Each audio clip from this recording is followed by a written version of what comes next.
Hello friends, welcome to crazy GK tips. Crazy GK tips में आपका स्वागत है। आज का टॉपिक है विराम चिन्ह। विराम चिन्ह का अर्थ होता है ठहराव अथवा रुकना। इस विराम चिन्ह से संबंधित आपके एग्ज़ाम में कभी कभी प्रश्न पूछ लिए जाते हैं, या जो आपके शुद्ध और अशुद्ध वाक्यों में विराम चिन्ह का बहुत प्रयोग किया जाता है, उससे संबंधित कई प्रकार की अशुद्धियाँ आपके वाक्यों में दी होती हैं और उसमें आपको जानना होता है कि कौन सा इसमें विराम चिन्ह गलत लगा हुआ है। तो चलिए शुरू करते हैं। श्री कामतानाथ प्रसाद के अनुसार विराम चिन्ह 20 प्रकार के होते हैं। ये चिन्ह इस प्रकार के हैं। सबसे पहले हम चिन्हों के विषय में जान लेते हैं कि जो ये 20 प्रकार के चिन्ह हैं ये कौन कौन से हैं। चलिए शुरू करते हैं। पहला है पूर्ण विराम। इसमें एक सीधी सी डंडी होती है, इसे पूर्ण विराम कहते हैं। अर्ध विराम, एक बिंदु नीचे कॉमा, इसको अर्ध विराम कहते हैं। अल्प विराम, अर्ध विराम के ऊपर की बिंदु जब हटा दी जाती है तो अल्प विराम का चिन्ह बन जाता है, केवल एक कॉमा नीचे बन। इस अल्प विराम का प्रयोग सबसे अधिक वाक्यों में किया जाता है। प्रश्नवाचक चिन्ह, इस चिन्ह से आप सभी अवगत होंगे। फिर आता है आश्चर्य चिन्ह या विस्मयादि चिन्ह। ये भी बहुत ही आसान है इसको पहचानना। निर्देशक चिन्ह, अब इस जो निर्देशक चिन्ह है इसमें 3 शब्द दिए हुए हैं। पहला है निर्देशक चिन्ह, दूसरा है संयोजक चिन्ह, तीसरा है सामासिक चिन्ह। इन तीनों नामों को आपको याद करना पड़ेगा, क्योंकि आपके एग्जाम में कोई भी इन तीनों में से एक नाम दे सकता है कि संयोजक चिन्ह क्या होता है, तो संयोजक चिन्ह ये होता है। फिर आपसे ये भी पूछ सकता है कि सामासिक चिन्ह क्या होता है, तो भी आपको यही लिखना होगा, और निर्देशक चिन्ह में भी आपको ये लिखना होगा। अर्थात आपको तीनों जो हैं तीनों का नाम याद करना पड़ेगा। 10वां है आपका कोष्टक चिन्ह।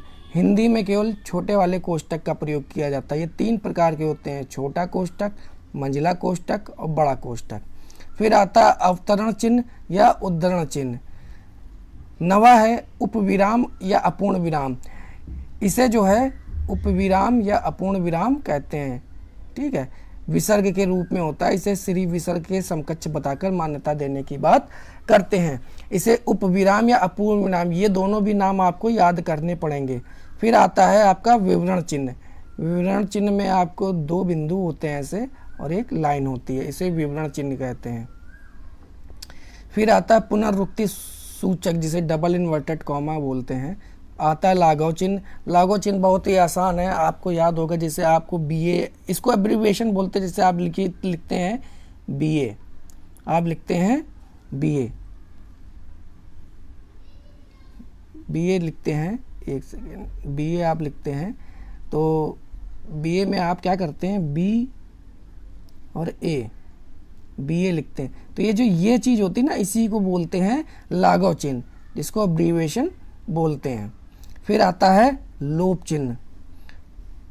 फिर आता है पाद चिन्ह। आप ये याद रखिएगा, आगे आने वाले समय में पाद चिन्ह और पाद बिंदु 2 शब्द मिलेंगे। तो पाद चिन्ह में केवल डंडी होती है, और जबकि पाद बिंदु में ये होती है, 2 बिंदु भी होती हैं। तो इसलिए इसमें डिफरेंस आप समझ लीजिएगा। पाद चिन्ह में केवल एक लाइन होती है, जिस डैश की तरीके इसमें केवल एक लाइन होती है, इसको आप याद कर रखिएगा। फिर आता है दीर्घ उच्चारण चिन्ह, जिसे एस बोलते हैं। पाद बिंदु, ये देखिए पाद बिंदु आ गया, इसमें क्या है, ये 2 बिंदु ऐसे दी हुई है, जबकि पाद चिन्ह में केवल ऐसे आपको लाइन होगी। फिर आता है हंस पद, टीका सूचक, तुल्यता सूचकांक तथा समाप्ति सूचक। ये 20 प्रकार के जो हैं आपके विराम चिन्ह होते हैं। अब आते हैं सबसे पहले पूर्ण विराम चिन्ह के विषय में जानकारी लेते हैं। पूर्ण विराम का प्रयोग प्रश्नवाचक तथा विस्मयवाचक वाक्यों को छोड़कर अन्य सभी प्रकार के वाक्यों के अंत में प्रयोग करते हैं। पूर्ण विराम आप सभी जानते हैं, अगर आपके प्रश्न के आखिरी में अगर क्वेश्चन मार्क होगा या विस्मयादि चिन्ह लगा होगा, तो अमूमन सी बात है कि वहाँ पर पूर्ण विराम आप नहीं लगा सकते।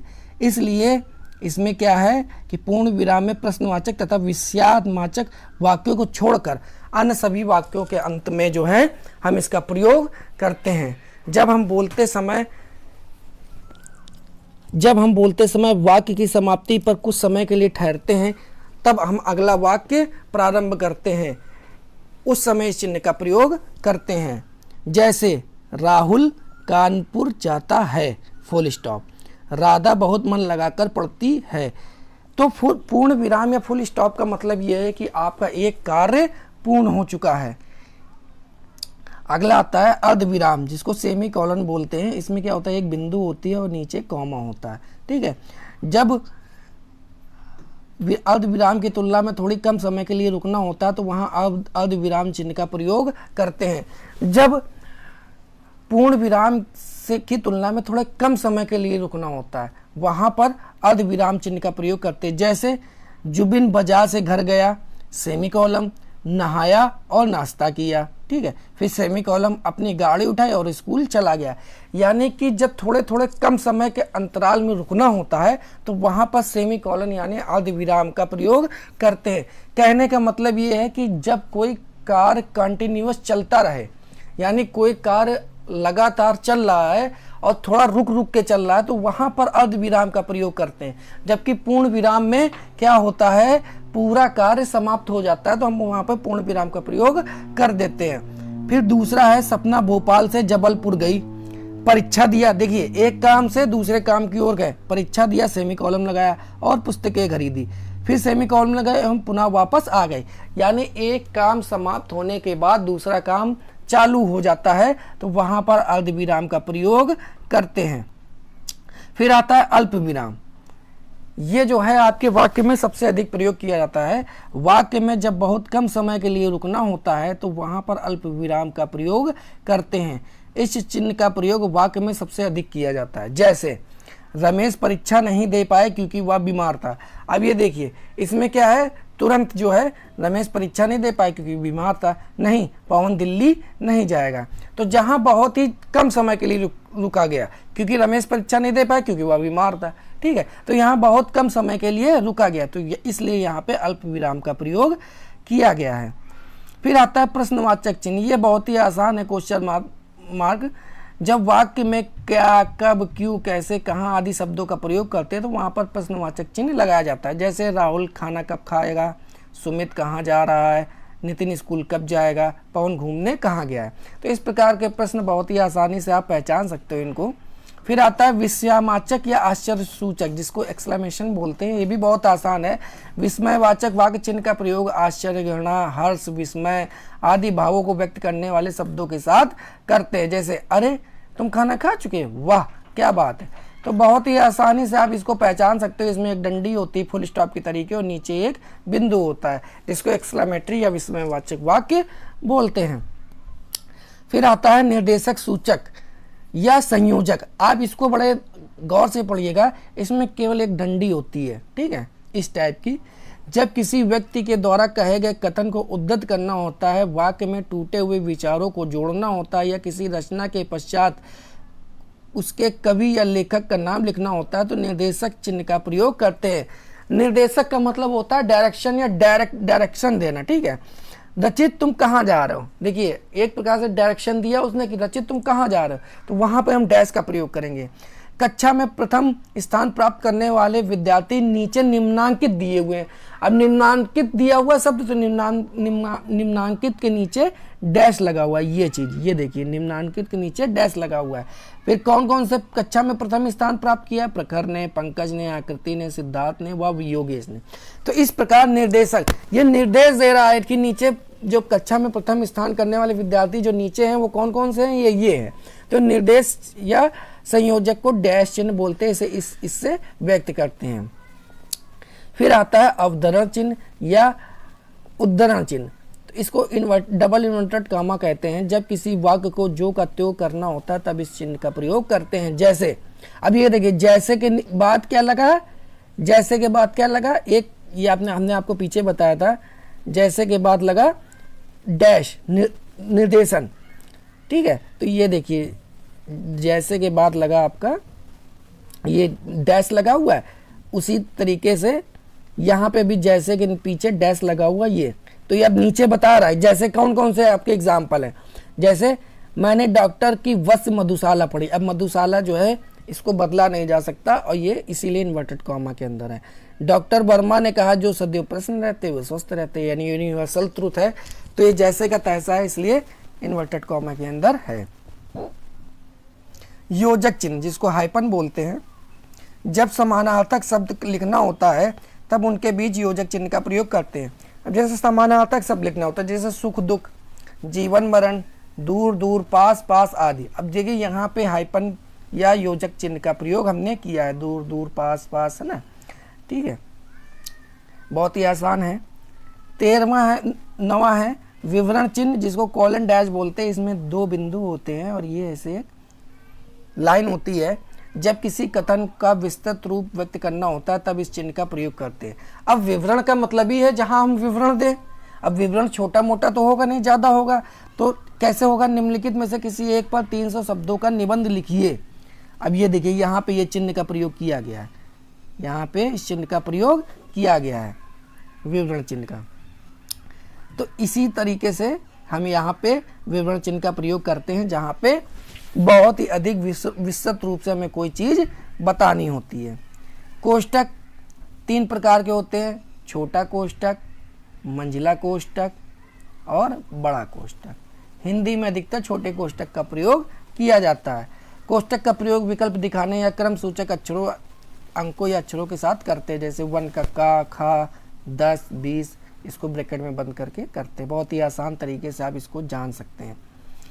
लाघव चिन्ह, एब्रीविएशन, जब किसी बड़े वाक्य शब्द को संक्षिप्त रूप में व्यक्त करने हेतु लाघव चिन्ह का प्रयोग करते हैं, जैसे professor, MA, BA, Uttar Pradesh आदि। बहुत ही आसान है लाघव चिन्ह और इससे संबंधित कई प्रकार के प्रश्न पूछे जाते हैं। हंसपद या त्रुटिबोधक, अब इसको देखिए बहुत ही आसान ये भी है। वाक्य को लिखते समय जब कोई शब्द या अंश छूट जाता है तब हंस पद चिन्ह लगाकर उस छूटे हुए वाक्य या शब्द को लगा देते हैं। जैसे देखिए 15 अगस्त 1947 को हमारा देश स्वतंत्र हुआ था, अब यहाँ पे छूट गया है तो हमने क्या किया, यहाँ पे हंस पद का प्रयोग कर दिया। अब ये जब हंस पद का प्रयोग किया अब यहाँ पे हमने स्वतंत्र लिख दिया, तो इसका मतलब 15 अगस्त 1947 को हमारा देश स्वतंत्र। अब यहाँ पे ये लगा हुआ हंस पद, इसका मतलब जो छूटा हुआ शब्द है, त्रुटिबोधक है, ये यहाँ पे शब्द कुछ है और वो कहाँ पे है, वो ये लिखा हुआ है। तो यहाँ से इसको जब कोई एग्जामिनर या कोई भी पढ़ेगा तो इसको समझ जाएगा कि 15 अगस्त सन 1947 को हमारा देश स्वतंत्र हुआ था। अब आते समता, मूलक अथवा तुल्यता, इक्वलिटी। बहुत ही आसान है, सिंपल सा पहचान भी है। जब किसी शब्द का अर्थ लिखना होता है तब उस समय समता मूलक शब्द का प्रयोग करते हैं। जैसे ललित का मतलब भी सुंदर होता है और निशित का मतलब भी तो रात्रि का द्वितीय पहर, यानी जो दोनों शब्द बराबर हों वहाँ पर समता मूलक शब्दों का प्रयोग करते हैं।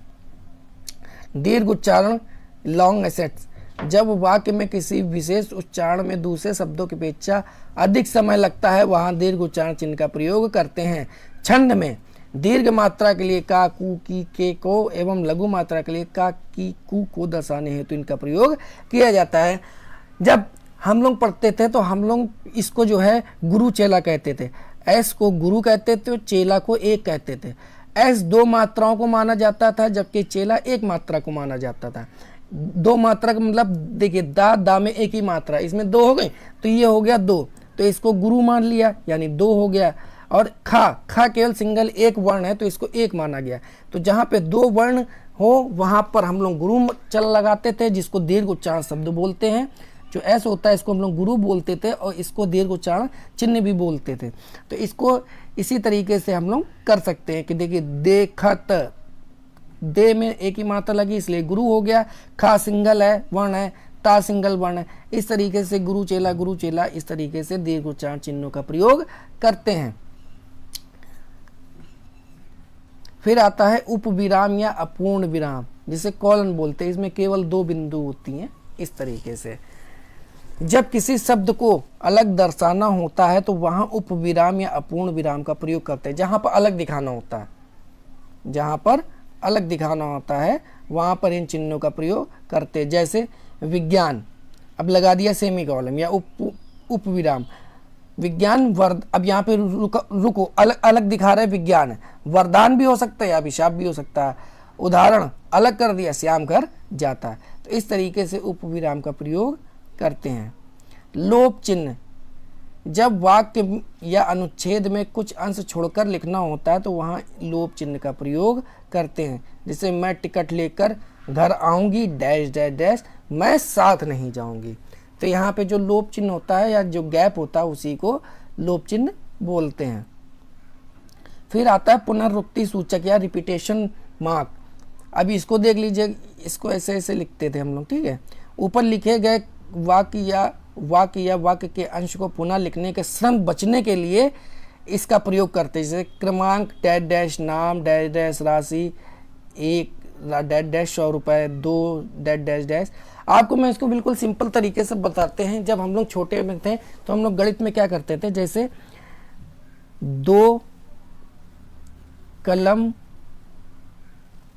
का मूल्य मान लीजिए 10 रुपये है, ठीक है।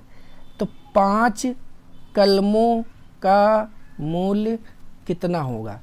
तो ये जो हम लोग लिखने के श्रम से बच गए ना, कलम में डैश डैश कर दिया, का में डैश डैश कर दिया, मूल में डैश डैश कर दिया, यानी जो शब्द रिपीट हुए उसको डैश डैश कर दिया ना, तो यही होता है आपका पुनरावृत्ति सूचक। बहुत ही आसानी से आप इसको समझ सकते हैं। जहाँ पे हम लोग अपने जो वाक्य के अंश को पुनः लिखने के श्रम से बचते हैं, वहाँ पे पुनरावृत्ति सूचक का प्रयोग हम लोग करते हैं।